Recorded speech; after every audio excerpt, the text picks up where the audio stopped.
Eu acho que a primeira coisa é, se você quer fazer um turnaround de uma empresa, esqueça que você vai ter que se dedicar, esquecer um pouco até da sua vida pessoal para acabar atacando o problema de frente. O problema é que muitas vezes a prefeitura ela fica arredia lá em aprovar um projeto, porque teve um empreendedor que foi lá, entregou tudo, até falar uma palavra ruim, mas entregou já. Tudo de uma forma incorreta, não investiu o que precisava investir. E aí, largou o empreendimento e criou um problema para a cidade, para a prefeitura. Depois, então, quando acabar a água do seu loteamento, você não vai ligar lá para o empreendedor e vai daqui 5, 10 anos. Você vai ligar para a prefeitura e falar, acabou a água do meu loteamento, o que eu faço?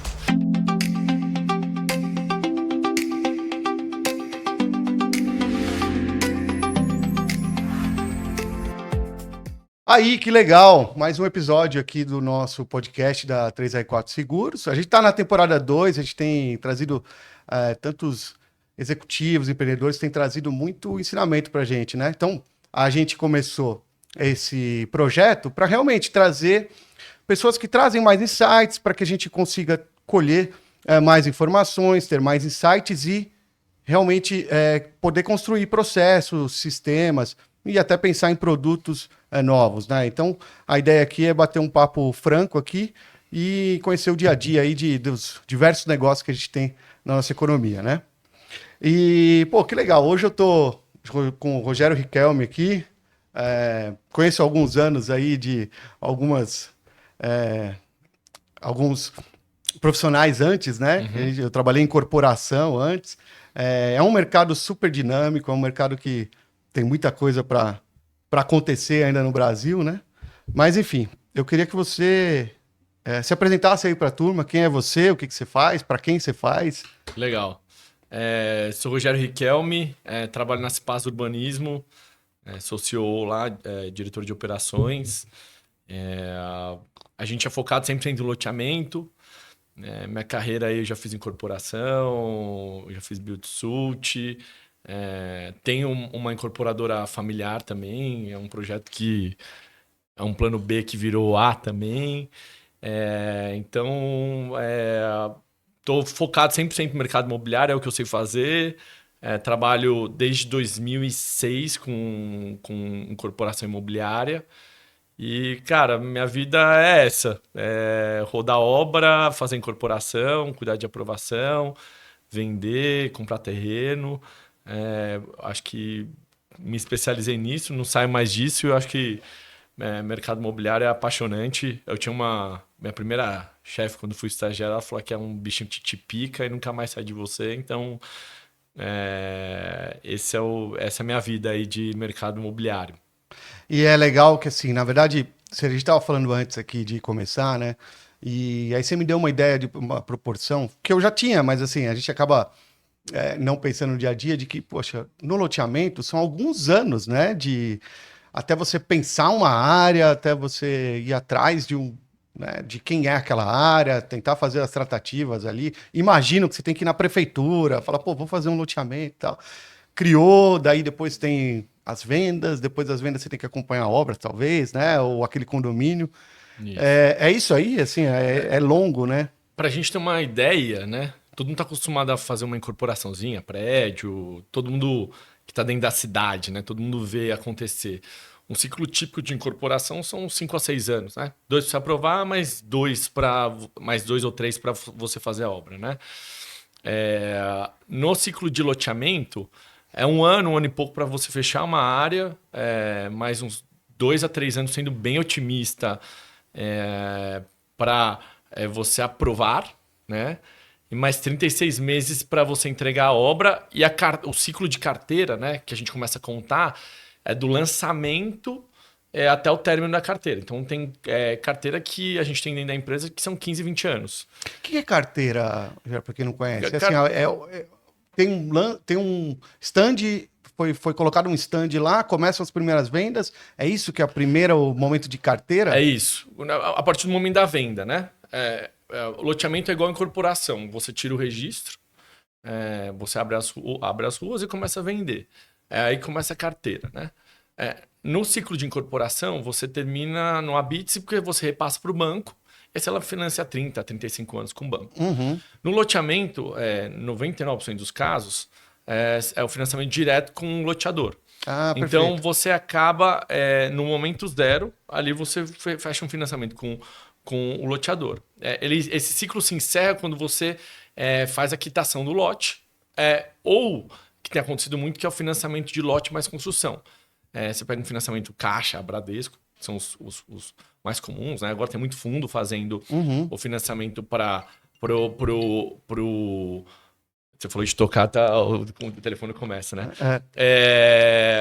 Você tem um financiamento com fundos também. O que acaba acontecendo, né? Esse ciclo ele se encerra a partir do momento de quitação. Então, você pega um financiamento com o banco e você acaba quitando com o loteador e mais continua com o banco. Mas isso, geralmente, é difícil de acontecer nos primeiros, sei lá, 5, 6 anos, né? Com financiamento imobiliário de um apartamento, as pessoas que estão em 10, 12 anos. No loteamento também, 10, 12 anos, você carrega o cliente, né? Então, o ciclo é muito longo, né? Então, eu falo que o loteamento, a vida do loteamento acontece pós-TVO. Na incorporação, a vida do incorporador acaba no habite. Então, o loteamento tem um ciclo muito mais longo que a incorporação, mas é natural isso acontecer. E como é que você... imagino que você tem vários estudos, mas tem uma parte empírica bem importante também de decidir aonde você vai começar os novos negócios, porque, putz, cara, você está falando 15 anos, né? Cara, 15 anos atrás era 2010. Pô, o mundo era muito diferente, não tinha WhatsApp, na verdade. Não tinha WhatsApp, Assim, imagino que as decisões que foram tomadas lá atrás tinham um certo racional. E, pô, cara, 15 anos depois, como é que você vai descobrir? Como é que você passaram-se alguns governos, por exemplo, né? Você tem alternância de poder, inclusive. Agora a gente está também numa nova, né, num ano de nova eleição e tal. Que pode mudar cenário, pode não mudar, enfim. Mas é um ciclo longo, né? Como é que você empiricamente vai olhando para isso, ou através de dados? A gente faz igual um pouco como banco também, né? Você que veio de banco, a gente dá uma ignorada em algumas coisas, né? A demanda por habitação sempre vai existir, né? Eu acho que esse é o primeiro drive que a gente tem lá. O grande ponto é onde é que você começa a brecar ou postergar a tomada de decisão no lançamento. Mas depois que você lançou, é muito difícil de voltar para trás. Nos 6 primeiros meses você consegue ainda recuar um pouco. Mas depois que foi os 6 primeiros meses, já foi embora. Você tem que tocar o empreendimento. E é que está o grande risco, né? Do nosso mercado, né? Se você lançou e for super bem, pegou pressão lá, vendeu bem, ou tem uma demanda de mercado boa, você tem uma vida tranquila. Se você vendeu e lançou mais ou menos, você tem uma vida um pouco uma tempestade ali no mar que você precisa se virar e resolver. Tem vários dispositivos, né? Acho que talvez eu tô um pouco amaciado já, né? Em relação a... Pô, já cancelei a incorporação, já fui buscar financiamento à produção no meio do caminho. Eu já tô um pouco amaciado em relação aos remédios que você tem que dar, né? Às vezes você dá um remédio um pouco mais amargo, ou às vezes você tem que tomar algumas decisões. Vender carteira, arranjar um outro parceiro, vender uma parte da sociedade, arranjar um fundo que venha junto com você. Mas isso assim vem com planejamento e vem com você investir tempo no pré-lançamento, né? Então, porra, viver um pouco o mercado, estar mais presente onde você vai lançar. Não pode esquecer que, não sei como é que é os outros mercados, mas mercado imobiliário é presença local, entender o público local, falar muito com o corretor, que é o nosso primeiro cliente, né? No final do dia é isso. Uhum. Entender como a prefeitura pensa, criar relacionamento. Você tem todo um ciclo, porque uma hora você vai precisar de ajuda de alguém, né? E a ajuda no sentido positivo, né? Sim. Conhecer o cara da concessionária de água e esgoto, conhecer o cara da energia. E lá atrás, né, essa informação demorava, né? Você tinha que ir pessoalmente. Pô, hoje a gente ganha um ganho de escala, que você resolve no WhatsApp, você faz uma videoconferência com o cara no tete-a-tete ali, no olho, né? Que é importante. Mas a gente ainda não perdeu uma coisa que é criar o relacionamento pessoal e até os órgãos públicos confiarem na sua empresa, né? Então, algumas coisas a gente teve um ganho de escala absurda, né? Pô, WhatsApp, a videoconferência pós-pandemia que virou um negócio normal, não virou um negócio desrespeitoso, né? Como era antes da pandemia. Mas algumas coisas no nosso mercado imobiliário você resolve pessoalmente e você tem uma estratégia de falar pessoalmente ali ainda no olho no olho. Porque eu tava vendo aqui, se eu tiver correto aqui, a Cipasa hoje tá em 23 estados diferentes. É isso mesmo, cara? É isso Nossa, mesmo. são todos, né? Faltam 3 aí. Faltam A 3 só. gente reduziu alguns como estratégia esse ano até por momentos financeiros diferentes, né? Eu falo que a gente tem 4 regiões, macro-regiões diferentes, com culturas diferentes no Brasil, né? Você traça faz uma régua aí, né? E essas regiões a gente acabou dando uma enxugada. Mas a gente aprendeu a jogar muito regionalmente, né? A gente teve que reorganizar a empresa em 2019. A gente aprendeu a operar regionalmente. E isso, cara, tem muito valor, né? Quando você cria um relacionamento com a prefeitura, com secretários, você faz uma entrega de excelência, até Ministério Público te conhecendo melhor, sabendo que você é uma empresa séria, que você tem governança, o que você cumpriu, né? Porque o problema é que muitas vezes a prefeitura ela fica arredia lá em aprovar um projeto, porque teve um empreendedor que foi lá, entregou tudo, até falar uma palavra ruim, mas entregou já. tudo de uma forma incorreta, não investiu o que precisava investir, e aí, largou o empreendimento e criou um problema para a cidade, para a prefeitura.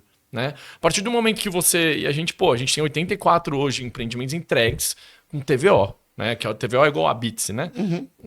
Entregues com TVO. Cara, isso é super difícil. Acho que loteadoras nacionais, eu acho que é uma das únicas que tem todos os selos de entrega e conformidades via órgão público. Então, a partir do momento que você cria esse relacionamento, é super valioso, porque você acaba aprovando loteamentos de forma mais rápida. Né? O último loteamento que a gente aprovou agora foram 2 anos, que é uma aprovação super positiva. Né? Goiás, meus sócios estão em Goiás, a gente demorou 9 anos para aprovar um loteamento relativamente pequeno lá, por a gente não ter loteamento lá. Mas eu acredito que a partir do 2º, 3º, 4º em Goiás, dentro de Goiânia ali, a gente vai criar um relacionamento melhor e vai ser muito mais rápido. Porque também a gente aprendeu os caminhos e como a prefeitura funciona, né? Porque geralmente tem uma alternância ali de prefeito, governador, né? Que influencia bastante, porque às vezes troca secretariados, etc. Mas o dia a dia do back-office ali da prefeitura é o mesmo. Uhum. Né? É o cara, o técnico que tá há muito tempo na cidade, conhece a cidade. Então a gente escuta bastante. Né? E esse cara, é difícil você ter o WhatsApp dele. Então você tem que ir lá pessoalmente, criar o relacionamento. Ele confiar em você, ver que você é uma empresa séria, que você tá embasado tecnicamente, e aí depois vai super bem. Então foi o jeito que a gente encontrou de criar essa escala nacional e tá indo super bem. Você vê que eu viajo quase toda semana. Uhum. A gente tem uma questão de conceito de empresa de dono mesmo. Então, eu acabo colocando a mão na massa a maioria das vezes. O operacional, dia a dia ali, coisas mais simples que não envolvem tanta complexidade, o meu time de aprovação toca super bem. Mas quando o problema fica complexo ou que exige uma negociação mais técnica que envolve contrapartidas maiores ou até a gente tentar encontrar o meio termo em órgãos públicos, de empresas de vendas também, etc. Aí eu acabo me envolvendo mais. Mas já acostumamos e tem dado super certo, né? E a gente acabou criando também uma governança, né? Então, eu falo que eu faço a mesma coisa faz 20 anos, né? O processo é o mesmo. Só que existe a regionalidade, que é aquela formatação de produto, aquele relacionamento com a prefeitura, que é do nosso mercado, que é muito regional.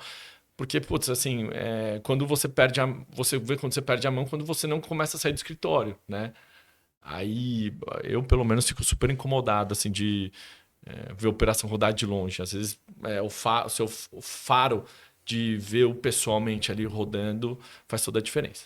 Cara, você tá falando um negócio super legal, porque a gente tava comentando, né, que eu comprei um lote, primeira vez na vida e tal. E é um lote de uma cidade menor, que é um pouco mais afastado. Então é um bairro novo sendo criado, vamos dizer assim.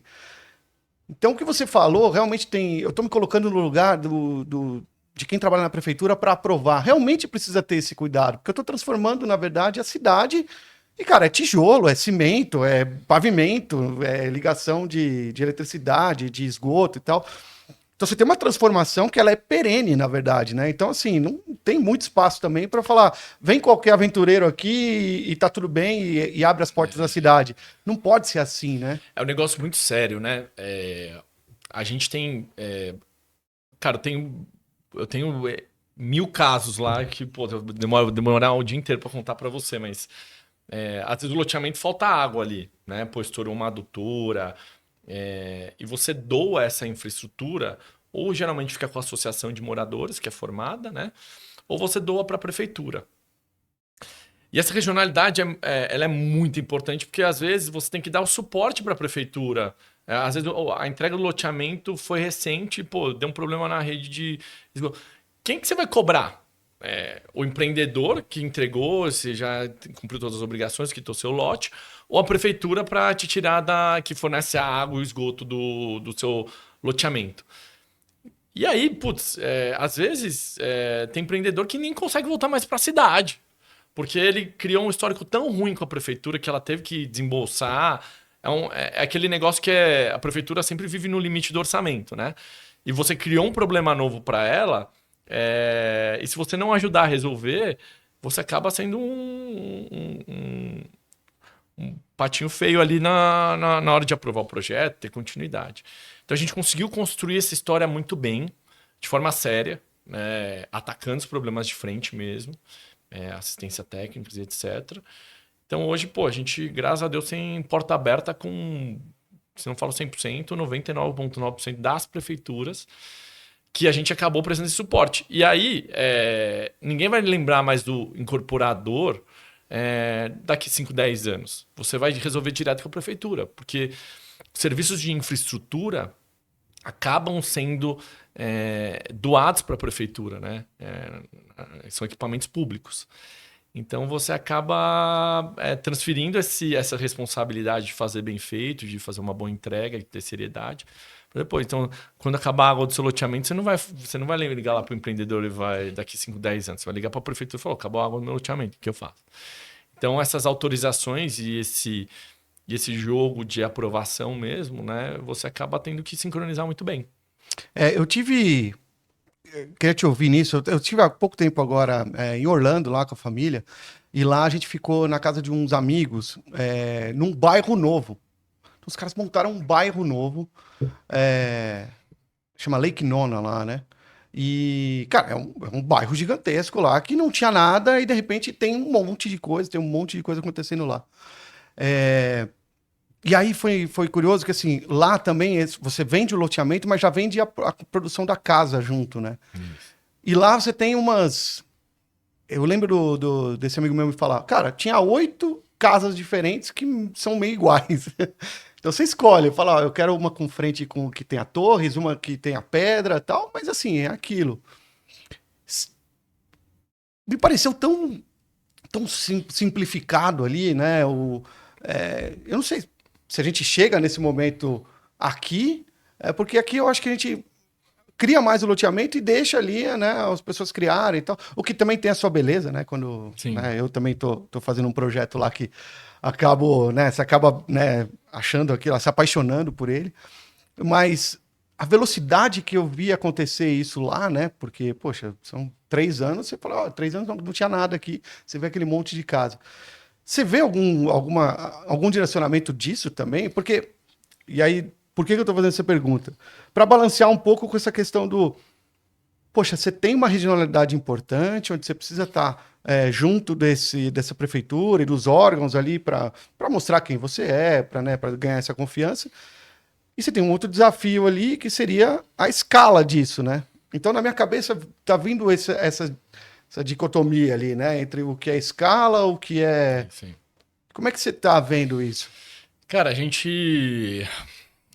um pouco de aprendizado lá, né? A gente, pô, tem... Por ser uma das loteadoras mais tradicionais do país, a gente...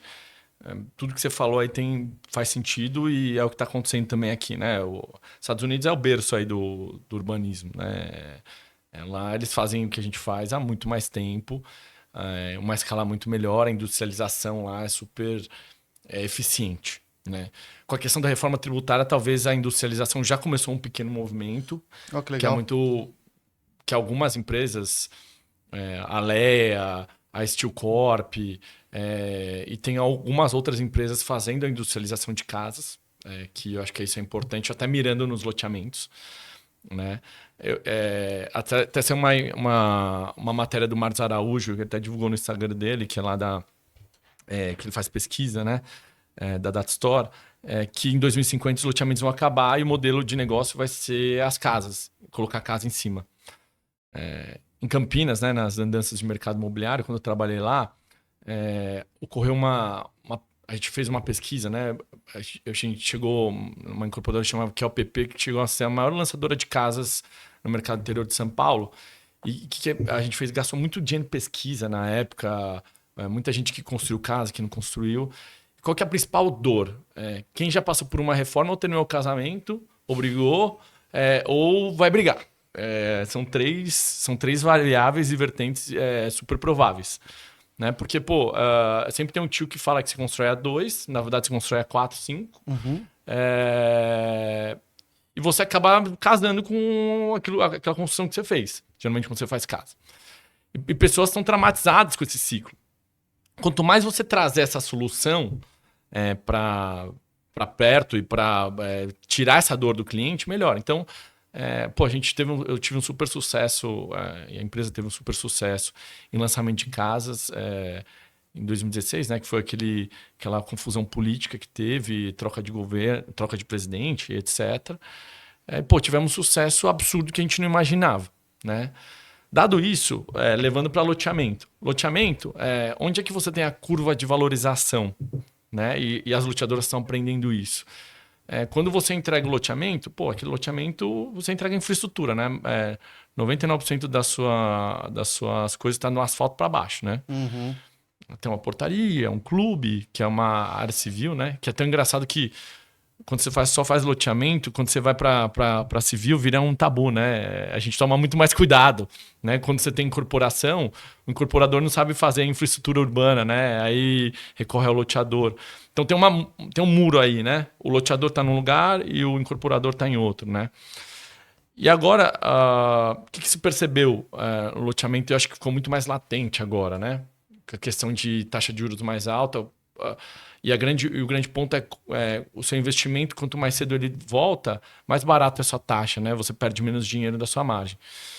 E aí, quando você vem com TVO, quanto mais rápido você ocupar o loteamento, né, que tem a liberação de construção das obras, tudo mais, quanto mais clientes construírem as casas, mais preço você pega, sua valorização do loteamento é muito maior, e você acaba tendo uma demanda muito melhor. Porque, sempre tem o primeiro corajoso, né, que faz a casa, depois você abre uma avenida de valorização e tudo mais. E aí, o que se viu? Né? E muitos caras que fazem casa industrializadas estão aproveitando isso. E a gente montou uma tese lá dentro da empresa, a gente fez 100 casas lá, que foi super bem a tese, que é loteamentos que não venderam super bem, ou loteamentos que não ocuparam super bem, fazer uma produção em série de casas. Nos Estados Unidos, o que acontece? O loteador virou um incorporador também, né? Ele faz o modelinho de casa, ele faz a incorporação imobiliária e ele pode colocar as casas em cima dos lotes, né? Aqui no Brasil isso é um pesadelo ainda, porque são duas empresas diferentes, né? Lembra que existe um muro entre loteador e incorporador. E agora o que está acontecendo, né? Além dessas empresas, né, que eu falei aqui de estarem colocando casas em cima antes, próximo do ciclo da entrega do loteamento, elas fazem proposta para o loteador. E aí a Cipasa, o turnaround dela, foi exatamente isso. Eu dei um pouco de carência para o cara que queria construir a casa, dele me pagar lá no financiamento, porque o ciclo dele me paga em até 12, 24 meses no máximo. Ele tem o financiamento, o cliente vai lá, quita com a caixa, o cliente quita com ele vai lá e quita o lote comigo. Né? O que agora os incorporadores estão fazendo? tem alguns loteadores que fazem a Idealiza, que é o Fabiano lá. Tem muita gente fazendo isso. Porto Belo, que tem lá o Viva Parque. Que eles estão vendo? Em vez de fazer só casas, loteamento de casas, estão colocando incorporações. Porque as incorporações pagam 3 vezes mais o terreno do que se você fizer a casa. Porque você verticalizar, você ocupa mais o terreno. Perfeito. Então tá tendo agora uma grande revolução aí de bairros planejados. E onde se viu também, né? A questão de segurança também, né? De planejamento, de ter o walk distance, né? O que é o walk distance? Na verdade, você fazer tudo. Você vai comprar um pão, você compra dentro do seu bairro. Você vai na farmácia, você vai a pé. Isso com segurança, né? Então, em São Paulo, capital, né? Existem empreendimentos que... Eu moro num desses, né? Eu falei para minha mulher, ou esse empreendimento vai dar muito certo, ou vai dar muito errado. Deu super certo, a gente aproveita. Minha filha anda na praça, uma praça aberta dentro de São Paulo, mas com segurança, né? E aí, transferindo isso para loteamentos e bairros planejados, são áreas muito grandes, são áreas novas que exigem muito caixa, né? Muita exposição. A Cipasa tem 2 empreendimentos, um em Camaçari, que quando chegou a BioID virou a chave lá e foi super bom. E a gente tem um em Rio Grande, que a maturação é muito longa, né? Porque antes você fazia o loteamento, esperava que alguns incorporadores fizessem a proposta lá, você permutava com esse incorporador, ele subia a incorporação. E as casas, pós-TVO, acabavam ocupando o loteamento, mas uma ocupação muito lenta. Agora, o que aconteceu os loteadores? Eles estão incorporando junto. E aí você começa a antecipar o ciclo. Né? Por fazer uma incorporação, aí outros incorporadores vão vindo. Então, o mercado americano, eu falo que tá muito à frente do nosso ciclo, mas eles acabaram enxergando quanto maior essa ocupação após o TVO, né, que é o habite do loteamento, melhor. Aqui no Brasil tá tendo esse mesmo fluxo e você tem que ter muito caixa. Então, loteadoras e incorporadoras com mais caixa acabaram agregando esse modelo de negócio. E, cara, tá dando super certo, assim. Tem bairros muito legais que eu falo, você parece estar na Suíça, mas é Brasil, né? Eu fiz uma viagem muito legal agora pro norte ali da Europa. Tenho esse conceito muito de você resolver a vida dentro de um bairro planejado, que é exatamente esse modelo que, daqui 10, 15 anos que a gente está vendo no Brasil, que tem muito lugar legal, cara, que você nem imagina que você tem todo esse ciclo resolvido dentro do negócio, que é incorporar, construir casa e etc. Então, tem muita coisa acontecendo. Acho que a reforma tributária agora, com essa questão de industrialização de alguns processos, vai ajudar bastante a viabilizar, porque no final do dia era muito caro para fazer, então era melhor aquele método, o peão de obra ali, o mestre de obra colocando o bloco assentado lá, tendo uma perda de material, que agora com essa reforma tributária vai incentivar um pouco a questão de industrialização, que é levar a eficiência e ter o processo pronto, levar para o próximo do loteamento. E também as pessoas estão valorizando agora em morar perto em grandes bairros, que você tem uma vida meio que resolvida ali, e elas pagam um pouco a mais por isso. Então, cara, tem muita coisa acontecendo no nosso mercado aí que, é super positivo, né? A gente só precisa estar de olho. E acho que até antes de 2050, o mercado de loteamento, a gente vai ter que entregar uma solução em cima, que são casas, que é o cara que não quer construir, porque teve uma experiência ruim com a construção de casa. Oi, Kelmo, então, cara, mas nesse ponto, e o que eu sempre ouço, e aí, porque eu também estou querendo construir lá no meu terreno, eu ouço sobre novas tecnologias e tal, eu falo assim, não tem ninguém para fazer essa nova tecnologia. Então, isso, é verdade, assim, você vê um desafio, e aí entrando, por exemplo, em pessoas, né? Você como gestor lá de operações, você está vendo desde o início ali da aprovação do projeto até o final, e você tem esses horizontes ali de 10, 15 anos, e você está vendo transformação. Como é que você faz isso para trazer para as pessoas a essa transformação? Porque tem que lidar com o dia a dia do que está acontecendo, mas também mirando essa, né, você bem comentou aqui, eu tenho talvez exista uma ferramenta nova que é a reforma tributária que pode trazer inovação. Então, se eu acredito nessa frente, eu preciso talvez me colocar à frente desse problema, talvez, ou dessa oportunidade. Como é que você balanceia isso? Lembrando que você tem 23 estados, você tem um monte de coisa para... Talvez a gente é um pouco mais lento nas decisões em relação à transformação, né? Acho que hoje, assim, para o crédito estar um pouco mais caro e a gente ter o poder de... Não sei se é poder a palavra certa, mas o poder de tentar ver alguns players fazendo antes, né? Não tem aquele desespero de fazer lançamentos, aquele desespero de cumprir meta, né? Apesar de a gente tem um fundo de investimento que é sócio nosso, mas eu não tenho a pressão de lançar de forma rápida e inovar de forma rápida. Eu acabo vendo alguns players fazendo antes para a gente fazer na sequência. A gente tem um pouco do Jim Collins aqui, que talvez a gente vai falar um pouco, mas dá pequenas pílulas. A gente está adorando pequenas pílulas, entendendo um pouco mais para a gente ter essa transformação. No final do dia, essa transformação começou pós-pandemia de uma forma absurda, né? Porque o loteamento estava para morrer em 2019, quando a gente comprou a Cipasa.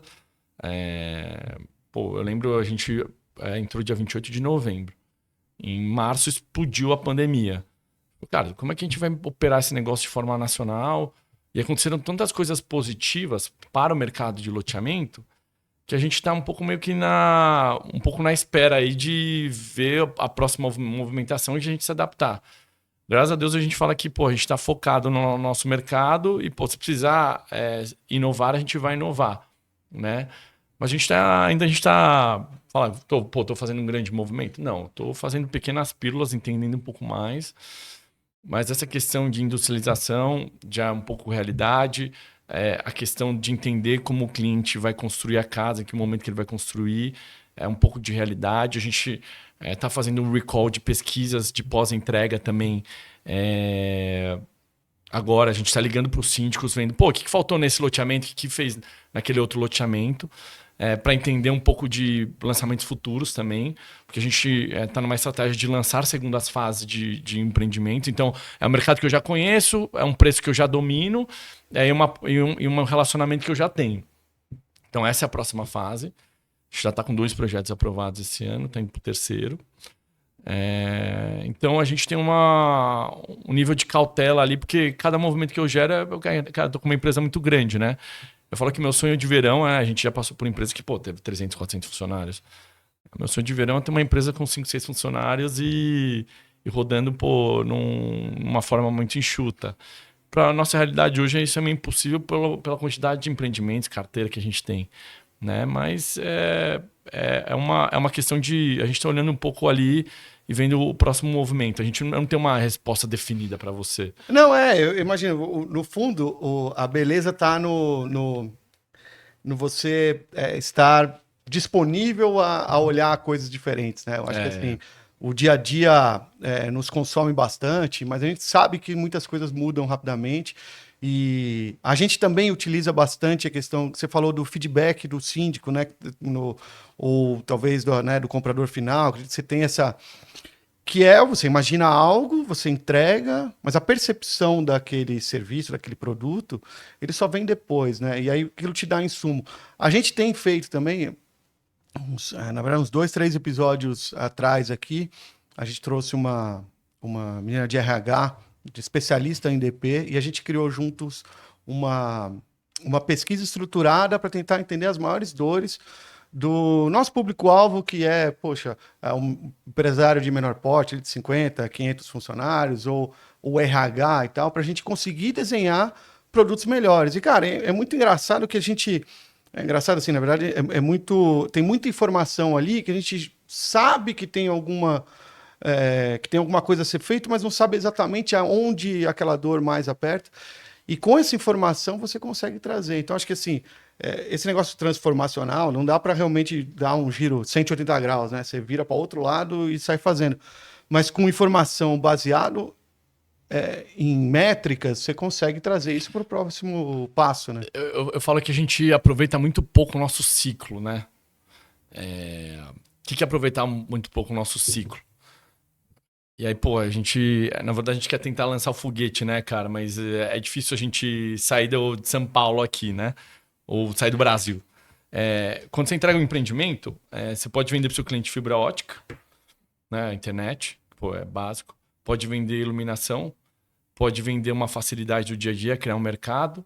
Você pode, sei lá, vender plano de saúde. A gente aproveita muito pouco essa base, né? Esse serviço que a gente poderia vender. A gente poderia montar várias agregadoras ali pro ciclo. Algumas incorporadoras, tipo a Vitacom, né? Ela entendeu isso e acabou criando a Housee lá para suprir uma demanda que já existe, que é uma prestadora de serviço, no final do dia, né? Uma administradora, né? Então, você acaba tendo algumas demandas que você acaba gerando com o serviço ou com um novo empreendimento, alguma coisa assim, que você tem que aproveitar, né? O grande ponto é quanto você vai querer colocar mais nisso.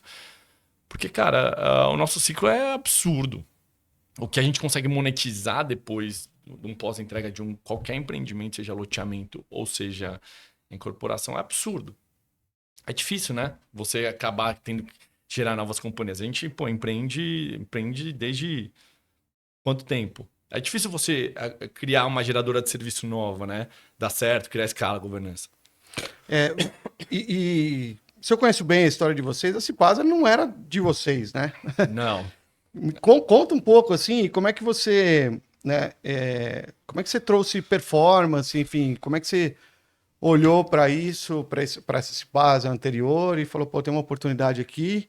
Né, a gente fala você falou turnaround, né? Turnaround, para quem não conhece, é você refazer, vamos dizer assim, né? Refazer a empresa, refazer com aporte de caixa ou não, mas com novos processos, com novos pensamentos, com novas estruturas e tal. Né? E me parece que vocês estão indo bastante bem, porque faz bastante, já há alguns anos, né? 7 anos, pô. Já é longo, né? Então, assim, pô, parabéns, aliás, né? É difícil. 7 anos, assim, imagino complexos ali, né? E que vai ter uma grande longevidade, tenho certeza. Mas conta um pouco, como é que você também, Rogério, assim, a gente trouxe aqui, falou um pouco de Incolis, né? De empresas feitas para vencer e tal, alta performance. Como é que foi isso importante no teu dia a dia lá para fazer esse turnaround junto com os sócios e com toda a equipe? A gente fala que uma empresa para ser comprada, né, ou uma empresa para ter um turnaround, ela precisa ter oportunidades. Acho que esse é o primeiro ponto. Fazendo bem ou fazendo mal, essas oportunidades precisam existir. Né?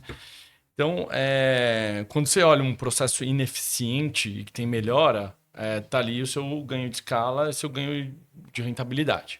Né? Então, quando a gente ficou 2 anos estudando a Cipasa, a gente acabou enxergando essa oportunidade, né, de ver processos ineficientes e ganho de escala. Então, é difícil nós, né, passamos por algumas fases, né, tipo a Brookfield ou outras empresas, seja crescimento, ou criar do zero, ou criar uma tese, criar alguma coisa para você fazer ela crescer e ganhar mais dinheiro. Mas qual que foi o grande ponto ali da Cipasa, né? A gente viu algumas coisas, né? A gente tinha 3 métricas importantes que são básicas de qualquer empresa, né? Vender mais. A gente tinha 60% do estoque da empresa, então tinha 40% vendido, 60% do estoque, sendo ele carteira de loteamento que você carrega por muito tempo. Tinham 7 obras inacabadas e tinha a questão de contencioso muito grande. Né? Pô, tinha 3, 4 mil processos. Então a gente foi atacando ponto a ponto. E também a gente tinha sócios operadores, né? Que era eu, o Hugo e o Kozak, com muita energia. Né? Então, acho que a primeira coisa é, se você quer fazer um turnaround de uma empresa, esqueça que você vai ter que se dedicar, esquecer um pouco até da sua vida pessoal para acabar atacando o problema de frente. Né?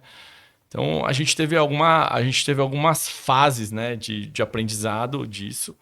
Apesar de os 3 terem sido executivos por muito tempo, A gente acabou implantando muita coisa que a gente aprendeu nas carreiras executivas, mas nada é parecido quando você está ali com o seu CPF ali na frente da operação. Eu tenho uma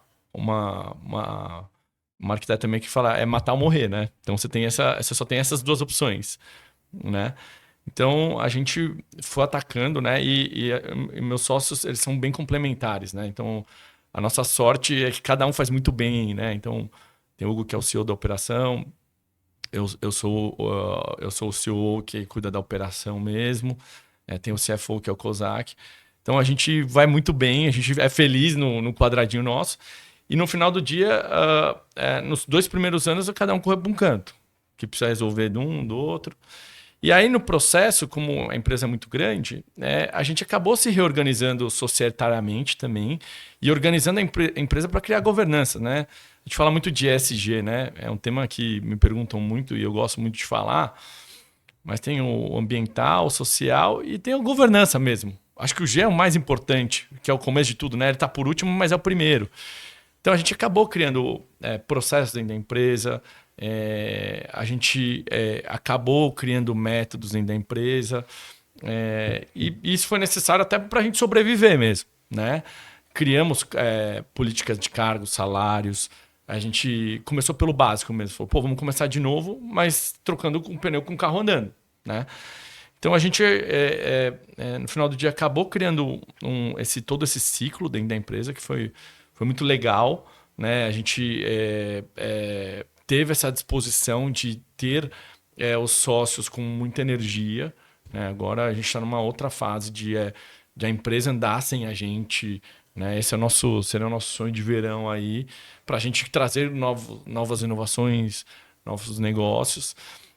E é meio que está acabando acontecendo, porque a gente fala que é a nova Cipasa, né? Agora, os problemas velhos a gente conseguiu resolver, né? E agora a gente tem que criar problemas novos, né? Porque corporação é um ciclo, quando você corta a rodinha, né? Para de lançar, você tem que ter um tempo para isso. Porque se você demora o tempo inteiro e não lança nada, você acaba matando a empresa, né?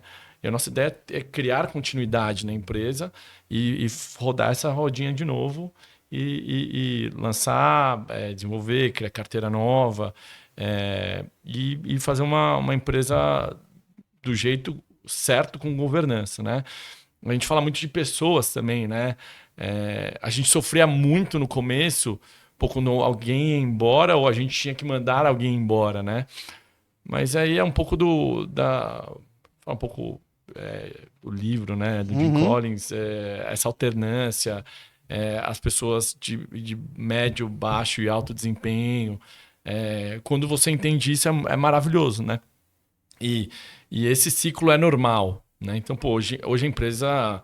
Tem gente que está desde os 7 anos com a gente, começou desde o começo. Tem gente que veio antes do ciclo também, antes da gente comprar também. Então, acabou tendo uma seleção natural ali, de pessoas que acreditam. E tem pessoas que saíram, que querem trabalhar para a empresa, né? Como consultores, tem vários casos, ou prestadores de serviço. Então, quando você entende isso, é maravilhoso, né? É libertador, né? Nós, como sócios e operadores, é maravilhoso e libertador, que você acaba renovando um ciclo da empresa que às vezes é necessário, né? Então, foi muito aprendizado, né? Eu brinco que é o MBA mais caro da vida esse, né? Porque se der errado ou se der certo, você tem muito aprendizado, né? E, grandes empresários aí já quebraram no meio do caminho, já se deram muito bem.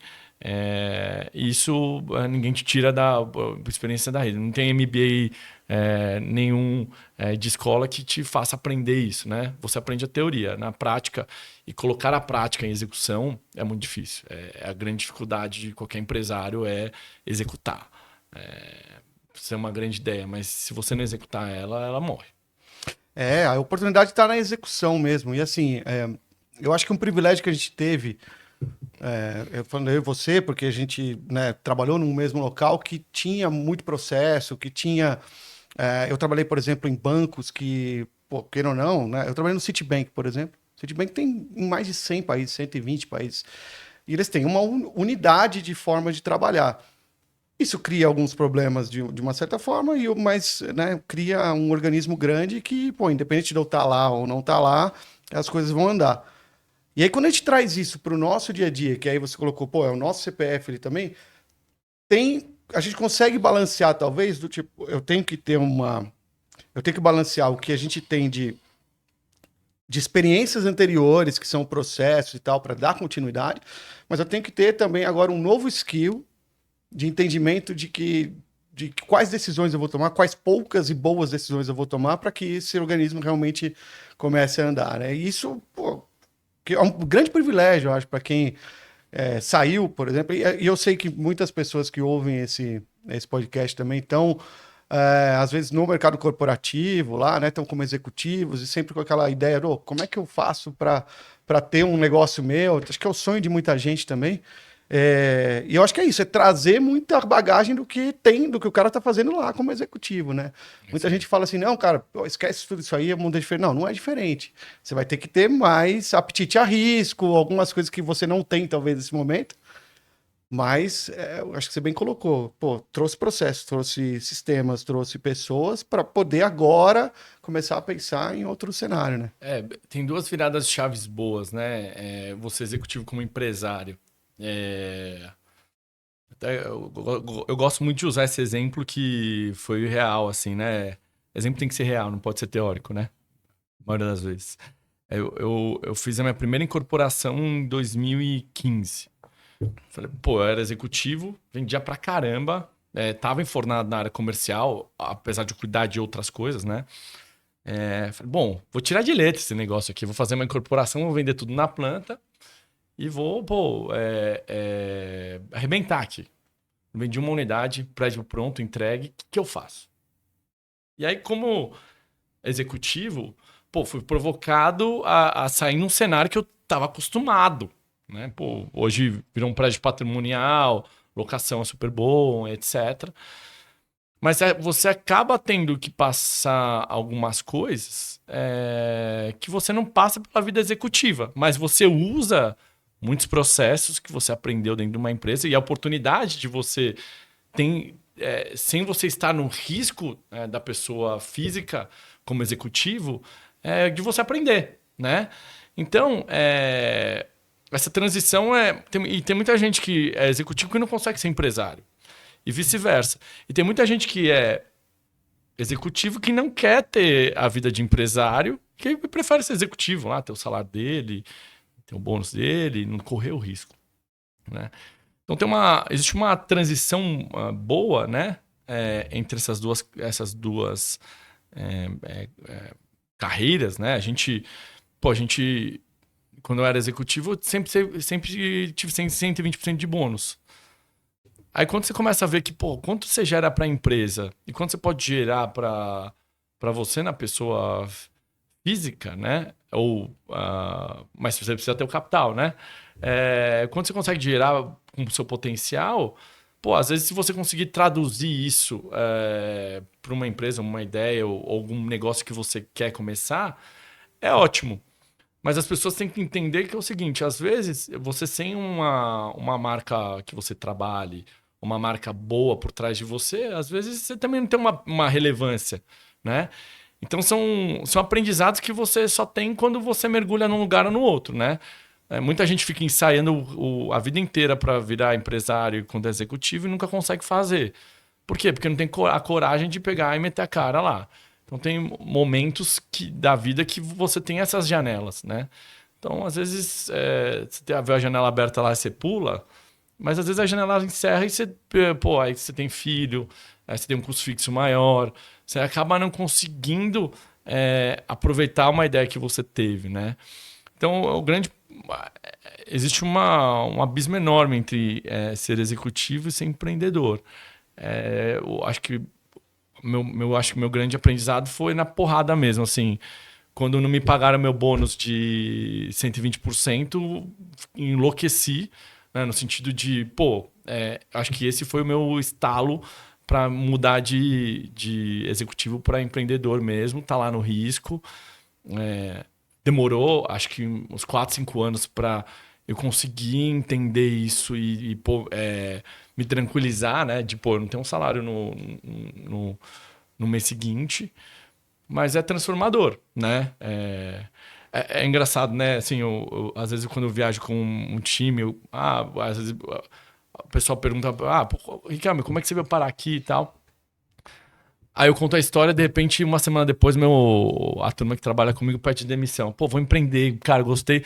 Às vezes eu falo, pô, não é bom, eu não sei se é bom ou se é ruim contar. Você falou muito bem, né? Mas, cara, assim, a vida te ensina muita coisa, né? E esses aprendizados e relações que você constrói, né, são importantes para o seu próximo passo. Porque depois, quando você empreender, você não vai ter aquela marca bacana que você trabalhava. Pô, a gente trabalha em multinacional juntos, né? Aquela marca multinacional que todo mundo conhece, que tem capital. Então, do jeito que você constrói a sua história como executivo, né? Eu acho que todo mundo tem que ser executivo um dia para aprender os dois mundos, né? Quando você transfere para você como dono da empresa, como é que você vai traçar pessoas? Como é que você vai tratar o ritmo da sua empresa? Como é que você vai tratar a sua família na pessoa física? São temperaturas e pressão diferentes, né? Com responsabilidades diferentes. Mas esse aprendizado é muito louco, assim, né? Tem muita coisa para a gente falar, né? Do dia a dia, assim. Porque, no fundo, a gente está trazendo a importância dessa relação humana, né? Em tudo que a gente está fazendo. E assim, eu tenho visto que acho que cada vez mais é relevante isso, né? Por exemplo, a gente tem um sistema próprio lá, né, desenvolvido e tal, mas assim, outras pessoas podem desenvolver o mesmo sistema que a gente porque as tecnologias estão disponíveis. Mas talvez ninguém vai copiar exatamente como a gente atende o nosso usuário final, como a gente atende, no caso, no RH, como eu posso me relacionar aqui com pessoas diversas e tal. Eu acho que esse legado que a gente acaba construindo tá muito no humano, né, cara? E aí você trouxe algo que eu não tinha pensado, que até na incorporação ali, porque eu penso mais no... Saiu ali a construção, mas tudo que tá por trás, na verdade, é tudo relacionamento humano, né? Então, valorizar pessoas, acho que esse é o grande ponto. E que bom que você tem pessoas que acabam ficando um tempo lá, saem, mas assim, né? Eu até falo, eu prefiro ter pessoas que vão ficar aqui felizes e saiam para um novo desafio do que uma pessoa que não gosta, que não, né, não estaria aqui por gosto. Trabalhar por obrigação é terrível, né? Você acaba com... Eu falo que você acaba com a sua vida, assim, porque você vai trabalhar mal, chega em casa mal. Cara, eu vou apaixonado trabalhar todo dia, apesar de estar cansado, correr e etc, né? E essa questão de pessoas mesmo, o ciclo, é super importante, né? Você tá cercado de pessoas boas, que consigam fazer o seu negócio acontecer e que tenham vontade de entregar o trabalho. E aí eu falo uma outra coisa também, né? A gente, como sócio e dono da empresa, às vezes, você conhecer o seu cliente pelo nome. Ele tem seu celular. Tem muito executivo que não está disposto a ter esse tipo de problema, né? Ou ter esse tipo de relacionamento. Eu, assim, tem cliente... Assim, óbvio que eu não dou... meu telefone para muita gente, ou às vezes o cara pede, eu dou. Mas é engraçado, né? Quando você está presente nas pontas e quando você está presente no seu negócio, se nenhum cliente te acha, tem algum problema com a sua empresa.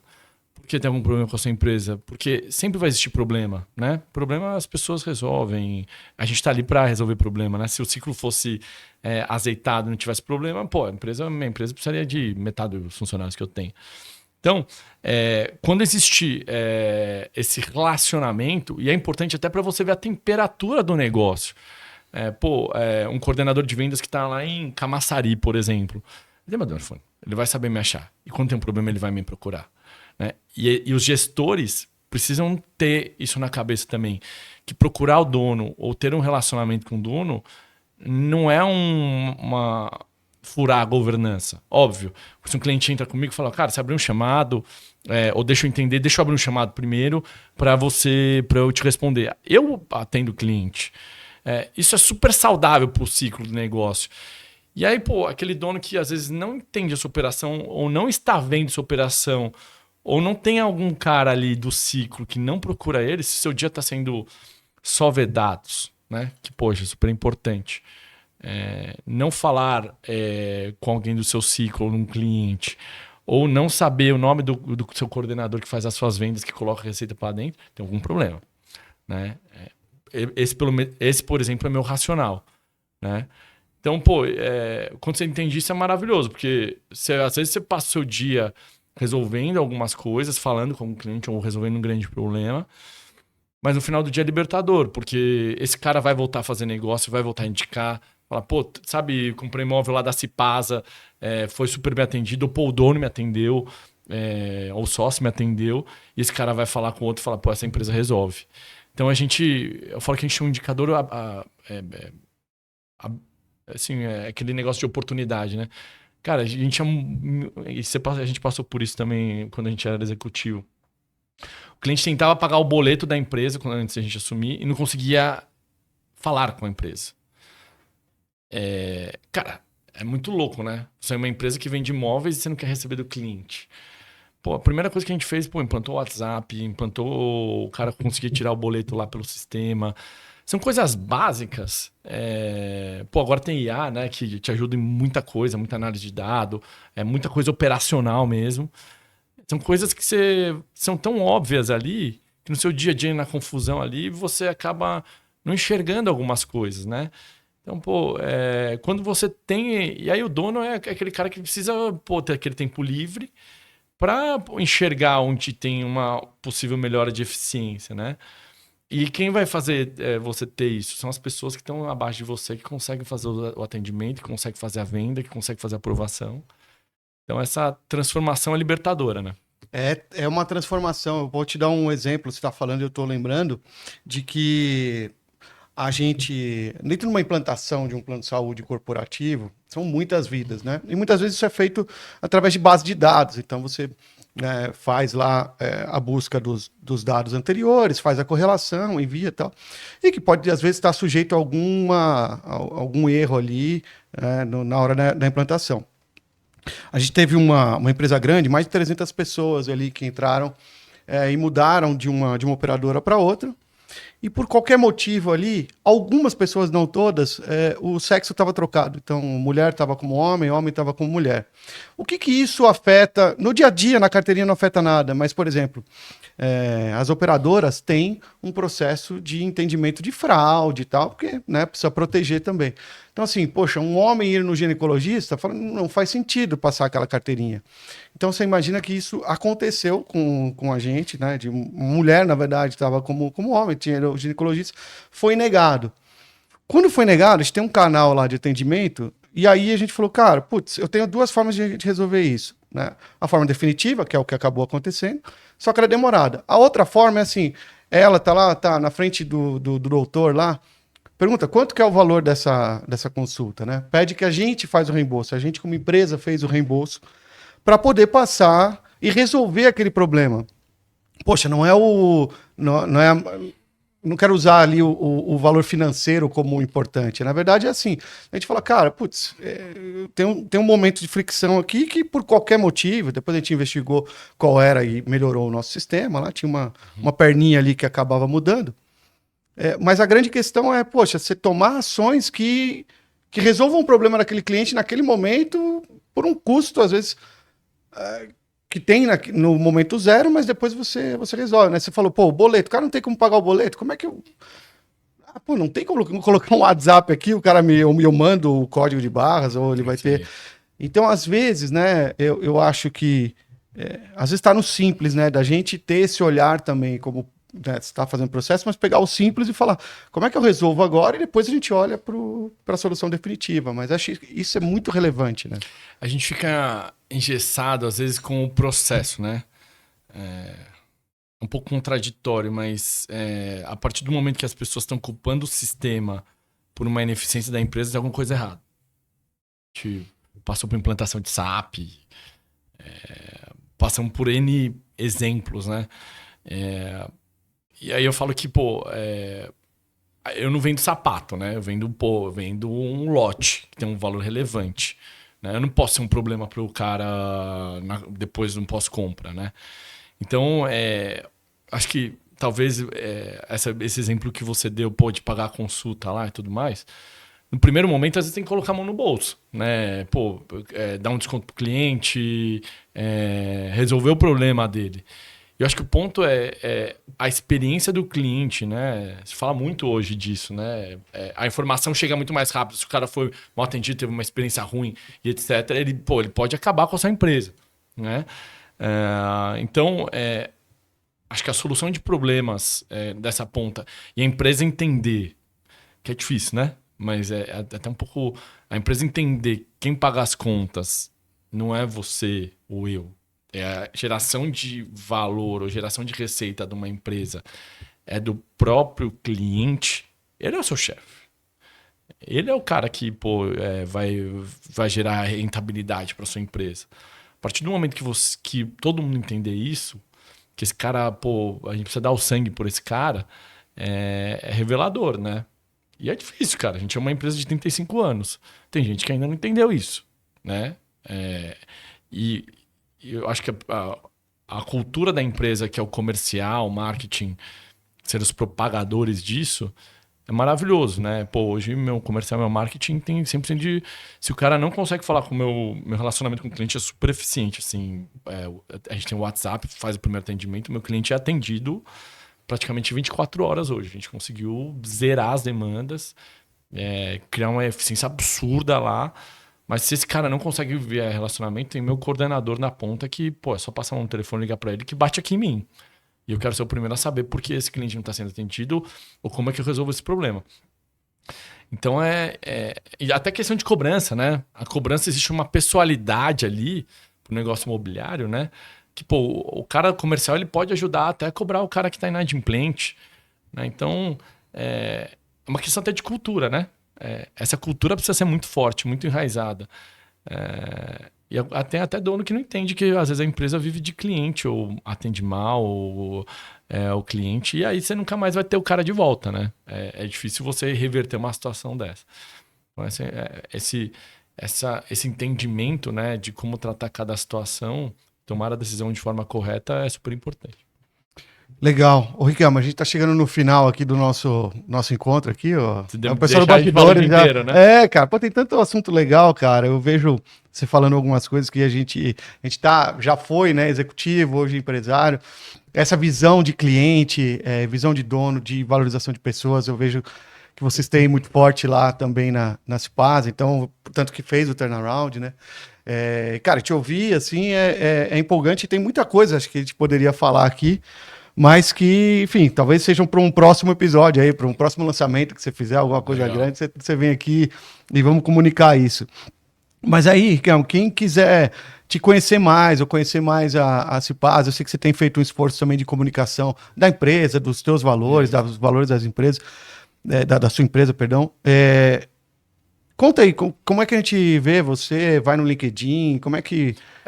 Só achar em qualquer rede social Rogério Riquelme. Vocês conseguem achar LinkedIn, Instagram, Facebook, né? Que a gente usa pouco, mas é uma plataforma... Então tá lá. Eu gosto de compartilhar o dia a dia. E a Cipasa é Cipasa Urbanismo. Pode achar nas redes sociais. A gente está super empenhado em transmitir um pouco do nosso dia a dia, dos nossos lançamentos, novidades, etc. E você que conhece muita gente, né, também, e tem muito empresário e até famílias, né, com o seu negócio. Quem quiser mandar terreno para a gente, né, a gente tem algumas premissas, mas novos negócios, @cipasa.com. Não tem o BR, tá? Novos negócios, @cipasa.com. A gente adora receber terreno, oportunidade, a gente dá resposta para todos. Então, tem muito corretor, né, que seguro, que também vê terreno, conhece alguma família que tem algum negócio e tudo mais. Então, tá super positivo mandar pra gente. Eu recebo também nesse e-mail, tá? Aí, às vezes tem gente que fala, vou mandar uma área para você. Eu falo, manda nesse e-mail que eu recebo também no meu e-mail pessoal ali. E a gente tem um processinho para fazer as seleções de área e avançando. E a gente dá resposta para todo mundo. Isso é legal. Isso é muito legal, cara. Eu tinha um terreno de família também, por exemplo, que eu fiz algumas algumas introduções ali com pessoas, eu fui descobrindo, né, que existia isso de falar, poxa, alguém tem interesse, como é que é e tal. Então... E nada melhor do que a gente fazer negócio com quem a gente conhece, né? Então, ter esse ciclo aberto e graças a Deus, acho que a gente tem todos os terrenistas da Cipasa conhecem super bem. Até a gente frequenta a casa na pessoa física mesmo. Enfim, a gente tem uma relação super boa e esse é o jeito da gente fazer negócio. Legal. Cara, Riquel, obrigado mais uma vez, cara. Pô, obrigado, foi bem prazer legal. revê-lo, cara. Fazer alguns anos aí que a gente não se via, embora eu te acompanhe na rede social, você também tem eu também, então... mas é legal ter você aqui com a gente. E, pô, obrigado. E para você que curtiu, viu até agora, então curte aí, comenta. Eu digo que a gente tá sempre de olho ali em comentários, tá? Então, assim, você comenta, eu sempre venho pro convidado e falo, ó, vai lá, né, responde lá, porque nada melhor do que você responder ali, né? As perguntas e tal. Então, essa interação é que faz, né, a riqueza do episódio e tanta coisa bacana que a gente tem trazido aqui. É isso. Valeu, pessoal, e até a próxima. Valeu.